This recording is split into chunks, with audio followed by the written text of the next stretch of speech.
Shri Vinod Kumar Jain, Manju Jain, Ajay Ritu Jain, Gurugram. Shrimati Vinod Kumari Jain, Sandeep Komal Jain, Abhishek Prerna Jain, Arhan Jain, Adirai Jain, Abhirai Jain, 20/7, Rajpur road, civil lines. Shri Sanjay Jain, Nidhi Jain, Ayush, Asmita, Banarsi Das estate, Delhi. Shri Subhash Neelkamal Jain, Siddhant Akshara Singhai, हर्ष सुनैना जैन, खनक अरुण्या सिंघई एवं समस्त जताराजी परिवार, जबलपुर, मध्य प्रदेश। राकेश जैन, मुकेश जैन, राजीव जैन, निहित, राहुल, अंबुज, अंकुर, शुभम, गौरी, प्रियांक, अरहान, आयांश, नक्श जैन, कृष्णानगर, दिल्ली।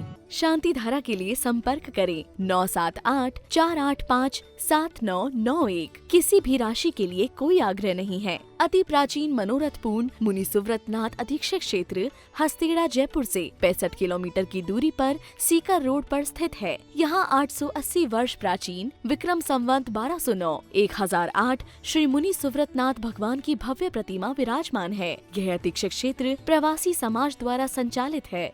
श्री सागर सविता जैन, ऋषभ विहार, Delhi. Shri Siddhant Jain, Prem Shanti apartment, civil line, Delhi. Sunita Jain, Sachin Monika Jain, Disha Jain, Vinam Jain, 12A Shriram road, civil lines, Delhi. Shri Kund Kund महिला सभा, कुंद कुंद, भारती, नई दिल्ली। बीते राग विज्ञानता,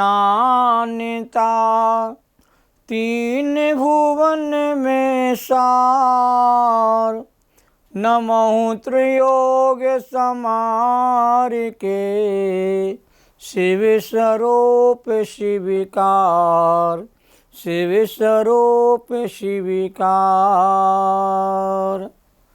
तीनों लोकों में वीतराग और विज्ञानता ही सारभूत है।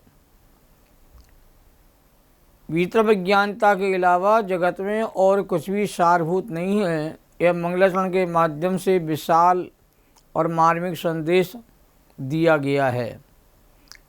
छैढाला ग्रंथ का स्वाध्याय चल रहा है और छैढाला ग्रंथ के स्वाध्याय में 5वें नंबर की ढाल चल रही है और 5वें नंबर की ढाल में 12 भावना का विशेष निरूपण किया गया है।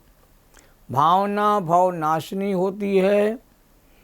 भावना भाने से प्रणव में विशुद्धता आती है। धर्म ध्यान में चित्त जुड़ता है और संसार का नशा उतरता है। आज एक अन्यत्व भावना की चर्चा प्रारंभ होने वाली है। एकत्व भावना में अस्थि परक कथन किया जाता है और अन्यत्व भावना में नास्ति परक चिंतन किया जाता है। और अस्ति नास्ति दोनों प्रकार से वस्तु के स्वरूप का जो चिंतन करते मनन करते हैं तो वस्तु का यथार्थ स्वरूप हमारे हृदय में स्थापित होता है। दोनों भावनाएं बहुत उपयोगी हैं। 7वें नंबर का छंद आज प्रारंभ होने वाला है। जल पे ज्यो जिय तन मेला, पे भिन्न भिन्न नहीं भेला, तो प्रगट जो दे धन धामा, क्यों है एक मिल सोत रामा। जीवन की बहुत बड़ी सच्चाई रखी गई है। इस छंद का अर्थ देखें। जिये तन, जीव और शरीर, जल पे ज्यों, पानी और दूध के समान। मेला माने मिला हुआ है, पे माने तो भी, भिन्न भिन्न अलग अलग हैं। भेला माने एक रूप मिले हुए नहीं हैं, तो फिर प्रगट स्पष्ट रूप से जुदे अलग दिखाई देने वाले धन, रुपया, पैसा, धामा माने मकान, सुत, पुत्र और रामा माने स्त्री आदि मिल करके एक माने एक, क्यों माने कैसे, है माने हो सकते हैं। बड़ी सुंदर बात कही गई है। भावार्थ छंद का इस प्रकार है। शरीर और आत्मा दोनों एक साथ रहते हैं, जल और दूध की तरह। आपस में मिले हुए हैं। दोनों में परस्पर में एक क्षेत्र अवकाश संबंध है, फिर भी दोनों एक नहीं है, परस्पर भिन्न भिन्न हैं। जल का स्वभाव, दूध का स्वभाव अलग अलग है, वैसे ही आत्मा और शरीर का स्वभाव भी अलग अलग है। आत्मा ज्ञान स्वरूप चेतन तत्व है, आत्मा अविनाशी है, आत्मा शाश्वत तत्व है, और शरीर पौद्गलिक है, अचेतन है और विनाशिक है। ये दो में बहुत बड़ा अंतर है। दो द्रव साथ में तो रह सकते हैं और साथ में रहते भी हैं, परंतु एक कदापि नहीं होते। सोना और चांदी एक साथ रह सकते हैं, पर सोना चांदी नहीं होता और चांदी सोना नहीं होती है। सोना सोना रहता है और चांदी चांदी रहती है।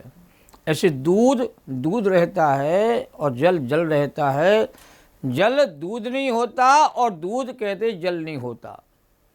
ऐसे ही शरीर और आत्मा दोनों एक साथ तो रहते हैं, पर कभी भी जीव शरीर नहीं होता, शरीर जीव नहीं होता, जीव जीव ही रहता है और शरीर पौद्गल के पुद्गल में ही रहता है।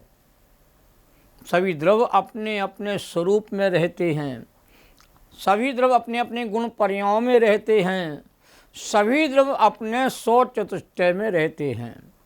कोई भी द्रव मिलकर के भी एक नहीं होते, ना हो सकते, ना हुए हैं कभी। मेरा आत्मा शरीर में रह करके भी शरीर से भिन्न है। इस आत्मा ने अनंत शरीर धारण किए, परंतु कभी भी शरीर का एक भी परमाणु कभी चेतन के रूप में नहीं हुआ। और चेतन आत्मा शरीर के साथ अनंत बार रहा, फिर भी आत्मा का एक गुण भी कहते शरीर रूप परिणमित नहीं हुआ। मेरा आत्मा शरीर में रह के शरीर से भिन्न है, फिर शरीर से भिन्न जो द्रव्य हैं, स्त्री है, पुत्र है, धन है, वैभव आदि मेरे कैसे हो सकते हैं।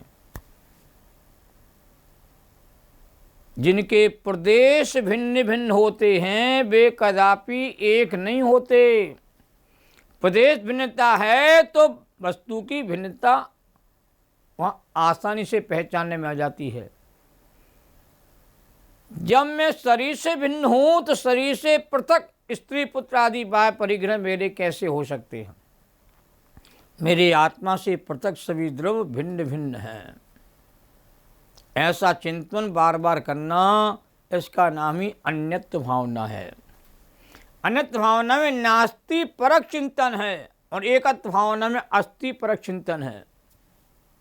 शरीर आत्मा अन्य अन्य हैं, संयोग और चेतन स्वभाव अन्य अन्य है। ऐसा चिंतन ही कहते हैं अन्यत्व भावना है। छंद में मेला और भेला की बात आई है। मेल मिलाप तो है पर भेला नहीं है। भेला माने वो द्रव एक साथ रह करके कभी एक नहीं होते।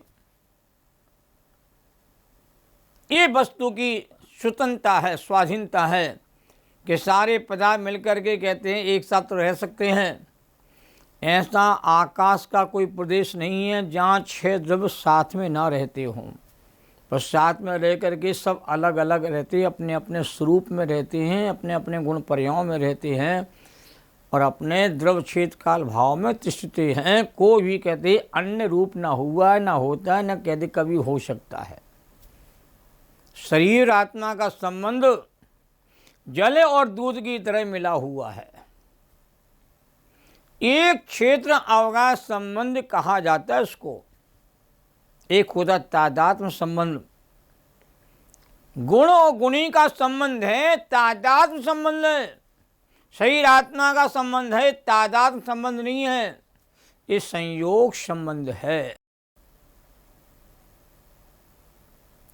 और अनादिकाल से ये संयोग कहते हैं शरीर आत्मा का संसार अवस्था में चला आ रहा है।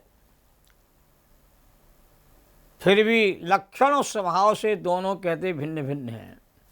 शरीर क्या है, किसे कहते शरीर? शरीर कितने प्रकार के होते हैं? कोई तन की बात यहाँ पर आई है। जो विशेष नाम कर्म के उदय से प्राप्त होकर के शीर्यंते अर्थात गलते हैं, जीर्ण क्षीणता को प्राप्त होते वो शरीर है। अनंतानंत पुद्गल परमाणुओं के पिंड का नाम शरीर कहा गया है। और 5 प्रकार के शरीर आगम में कहे गए हैं। औदारिक शरीर, व्यक्रियक शरीर, आहारक शरीर, तेजस शरीर, कारमान शरीर। जिसमें औदार्य शरीर सबसे स्थूल है, जो सबको देखने में आता है। मनुष्यों का, त्रिंचों का जो शरीर है वो औदारिक शरीर है। देवनारकी का जो शरीर होता है वो व्यक्रियक शरीर होता है। और आहारक शरीर कहते हैं प्रमथ संयत मुनिराज के केवली आदि के दर्शन करने के निमित्त से जो मस्तक से जो आत्मा के प्रदेश बाहर निकलते हैं, इस सफ़ेद पुतला निकलता है, वो आहार शरीर के अंतर्गत आता है। शरीर में जो कांति पैदा करता है वो तेज शरीर है। और कर्म के परमाणु को अजीब ग्रहण करता रहता है, वह कारमण शरीर है। और 5 प्रकार के शरीर से आत्मा का स्वभाव न्यारा है, जुदा है। आत्मा क्या है? जिसका ज्ञान दर्शन चेतन लक्षण है। उपयोगो लक्षणम, जो उपयोग लक्षण से पहचानने में आता है उसे ही आत्मा कहा जाता है। जो अरस है, अरूप है, अगंध है, अव्यक्त है, चेतना गुण से सहित है, उसी आत्मा कहा गया है। जो ज्ञायक भाव रूप रहता है, चिदानंद रूप रहता है, सहजानंद रूप रहता है, ज्ञानानंदमय रहता है, वह आत्मा का स्वरूप है। भूदादास कवि ने कहा, जहाँ देह अपनी नहीं तहाँ न अपना कोई, घर संपत्ति पर प्रगट ये पर है परिजन लोय। या शरीर मेरा नहीं है, दुनिया में कौन आपका अपना होगा, ऐसा चिंतन करना क्षमता भाव से। घर संपत्ति ये तो प्रगट हैं, ये परिजन भी प्रगट है, भिन्न है। ये मेरे कैसे हो सकते हैं? ये मेरा, ये मेरा, ये मेरा, ये मेरा, मेरेपन का भाव से ममत्व बुद्धि पैदा होती है। और पर पदार्थों में ममत्व बुद्धि और कर्ता बुद्धि के माध्यम संसार की परंपरा चलती रहती है। इस शरीर में जीव नित्य रहता है। जब वह शरीर ही अपना नहीं होता है तो परद्रव्य जो प्रत्यक्ष हैं, जो पर हैं, वे अपने कैसे हो सकते हैं? जात तन में नित्य जिए बसे, सो न अपना होय। तो प्रत्यक्ष जो परद्रव्य कैसे अपने होए? ये 12 भावना में एक कवि ने लिखा हुआ है। जिस शरीर में आत्मा रहता है 50, 80 साल, 100 साल रहता है, जब वो अपना नहीं हुआ है तो प्रत्यक्ष जो परद्रव्य है वो अपने कैसे हो सकते हैं? इसका भी हमें थोड़ा विचार करना चाहिए। आगे लिखा हुआ है, मेरे न हुए ये मैं इनसे अति भिन्न अखंड निराला हूँ, निज में पर से अन्यत्र लिए निज समरस पीने वाला हूँ। ये युगल जी साहब ने कहते हैं देवता गुरु की पूजा में 12 भावना का वर्णन किया है। मेरे ना हुए ये मैं इनसे, शरीर मेरा हुआ ही नहीं, होता नहीं, होने वाला नहीं कभी भी। कितनी शरीर से यारी की जाए, दोस्ती की जावे, पर ये अपना कभी होता नहीं है, ना हो सकता है। मैं इन सबसे संयोगों से, संयोगी भावों से मेरा आत्मा कहते हैं बिल्कुल निराला है, भिन्न है। मेरा आत्मा अपने आप में पूर्ण है, परिपूर्ण, इसलिए अखंड है। निज में पर का कोई काम नहीं है, पर का निज में कोई काम नहीं। मैं तो समरस पीने वाला चेतन भगवान आत्मा हूँ। तू चेतन और देह अचेतन, ये जड़ तू ज्ञानी। मिले अनादि यतन ते बिछड़े ज्यों पै और पानी। रूप तुम्हारा सबसो न्यारा, रूप तुम्हारा सबसे न्यारा। भेद ज्ञान करना और जोनो पौरस थके न तोलो, उद्यम सो चरना। ये मंगतरा कवि ने लिखा हुआ है और हमारे कवियों ने और लिखा हुआ है। भेद ज्ञान निरंतर करते रहो, स्व पर की भिन्नता का कहते भान होता रहेगा। यही पुरुषार्थ है। इसी पुरुषार्थ के बल पर भेद विज्ञान का जो फल है वो जीव को प्राप्त हो जाता है। दिन रात भेद विज्ञान की प्रक्रिया का प्रयोग जीव को करने की आवश्यकता है। एक कवि ने लिखा हुआ है, जिस देह में आत्म रहे वह देह भी जब भिन्न है, तब क्या करें उनकी कथा जो क्षेत्र से भी अन्य है भिन्न परिजन भिन्न पुरजन भिन्न ही धन धाम है भिन्न भगनी भिन्न जननी भिन्न ही प्रिय बाम है। कितना सुंदर निरूपण है। न माता न पिता न भाई न बहन न पुत्र न पत्नी, कोई भी अपना है ही नहीं। जब शरीर अपना नहीं तो कौन अपना होगा। जिस देह में आत्म रहे वह देह भी जब अन्य है, तब क्या करें उनकी कथा जो क्षेत्र से भी भिन्न है। संश्लेष संबंध जिनका नहीं आपस में, जब भिन्न हो गए हैं तो संश्लेष रहे संबंध हमारे अपने कैसे होंगे। संश्लेष वाला संबंध भी आत्मा का नहीं है तो संश्लेष संबंध कैसे अपने होंगे। जो जानते इस सत्य को वे ही विवेकी धन्य है, ध्रुव धाम के आराधिकों की बात ही कुछ अन्य है। समय सार जैसे ग्रंथ में आचार्य कुंद देव स्वामी ने कहा, व्यवहार नयो भासति जीवो देहो हवदि खलु इक्को। व्यवहार नय से जीव और शरीर को एक कहा है, एक है नहीं। कहना और होना जमीन आसमान का अंतर होता है। मेरा परिवार है, मेरा कुटुंब है, मेरे सब साथी हैं, संबंधी हैं, कहना बहुत आसान होता है, परंतु कोई अपना होता नहीं है। नदु निश्चयस जीवो देहो या कदावि इकट्ठो। निश्चय ने से कहा आचार्यों ने 27वीं गाथा में कि शरीर आत्मा दोनों कदापि एक नहीं हो सकते, ना एक हुए ना होने वाले, क्योंकि दोनों के स्वभाव अलग अलग हैं। पंडित जज छाबड़ा जी ने कि अपने अपने सत्य को सर्ववस्तु विलसाए, और ऐसे चितवे जीव तब पर से ममत न थाए। अपने अपने सत्य को, अपने अपने स्वभाव को प्रत्येक जीव कहते हैं, प्रत्येक द्रव्य धारण करता है, ऐसा चिंतन करते हैं तो पर से ममत्व नहीं होता। तो पर से एकत्व ममत्व छोड़ करके प्रत्येक द्रव्य की अखंडता, संप्रभुता और स्वतंत्रता का बोध अन्यत्व भावना में होता है। सहजानंदी शोध स्वरूपी अविनाशी में आत्मस्वरूप, ज्ञानानंदे पुण्य निराकुल सदा प्रकाशित चेतन रूप, सदा प्रकाशित चेतन रूप। निज निधि निज में बताई जो किया उपकार है, उसके लिए जिन वाणी माँ को वंदना सतवार है। द्वासांग जिनवाणी माता को नमन और वंदन। 6 लाला ग्रंथ का स्वाध्याय करें, सुने, पढ़ें, लिखें, छंदों को याद करें।